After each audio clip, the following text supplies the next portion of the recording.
quotidien, parce que je crois que quel que soit le secteur d'activité, je crois qu'on a beaucoup de points communs par rapport à ça. C'est également se connaître, parce que des fois on est dans la même zone, mais on ne sait même pas ce que fait notre voisin.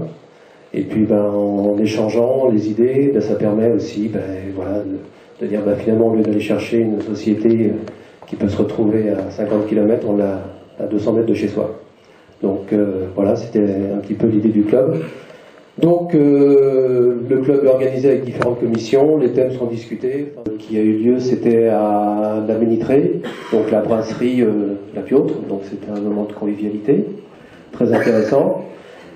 Tous les premiers vendredis du mois, le midi ou le soir, on se retrouve dans un petit restaurant local, on change régulièrement pour, je dirais, faire participer tout le monde. Et là, ce sont des moments vraiment informels, où là on échange, on discute, et c'est vraiment très très intéressant. Donc pour la modique somme de, je crois que c'est 130 € par an, je crois, c'est ça. Et voilà, vous pouvez venir nous rejoindre, et c'est vrai que c'est intéressant. Je pense que c'est aussi important d'être un certain nombre, parce que c'est... A-t-on besoin de développement commercial? Oui, bien sûr que vous avez besoin de développement commercial, mais la première fausse croyance serait de dire, pour développer commercialement son activité, il faut être innovant, il faut être créatif. Donc on va commencer à se dire, bon allez, on va brainstormer, on va demander à des consultants, en 2 mots, consultants, intelligents, qu'on va payer très cher, pour essayer de trouver une nouvelle approche du marché, pour trouver une nouvelle manière de communiquer. Et tout ça, ça va aboutir finalement à quel résultat? Est-ce que forcément on sera plus intelligent? Est-ce que forcément le marché sera là? Peut-être pas. Et vous voyez, il y a une petite illustration sur la start-up en disant, voilà, on a tout pour réussir, et pourtant, voilà, le client n'est pas là, quoi. Et on a autour de nous, vous en avez, vous comme nous, des personnes qui ont des idées géniales. Mais malheureusement, ces idées géniales ne suffisent pas. On passe toutes les actions qu'on va voir ensemble tout de suite, là.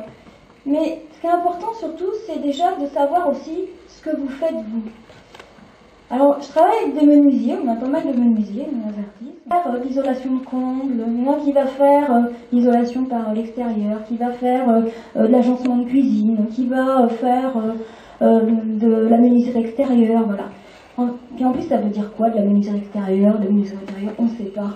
Lui, il le sait, le menuisier, c'est normal, c'est son métier. Vous savez ce que vous faites, mais est-ce que vos interlocuteurs, c'est-à-dire vos clients, sauf si en face de vous, vos clients sont des professionnels comme vous êtes informaticien et vous avez affaire à des responsables informatiques, bien évidemment, vous parlez le même langage, ils vous comprennent.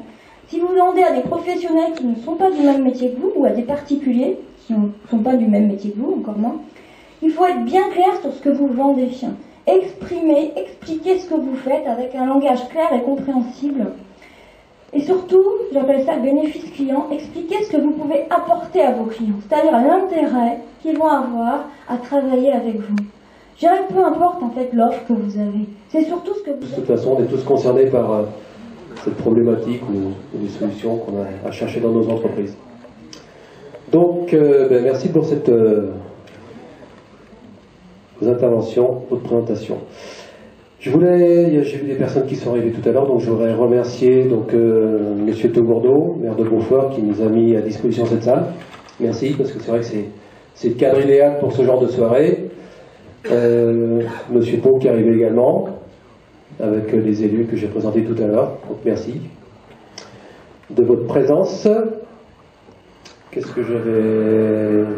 Non, je crois que globalement on va les... Alors si, ce que j'ai retenu aussi, c'est que pour faire partie aussi de réseau. Donc, je vous invite à faire partie de notre réseau, déjà, le Club des Entrepreneurs.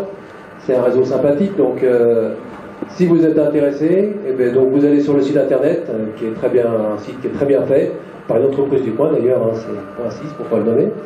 Et donc vous pouvez vous envoyer un mail, donc c'est coopté pour rentrer dans le club.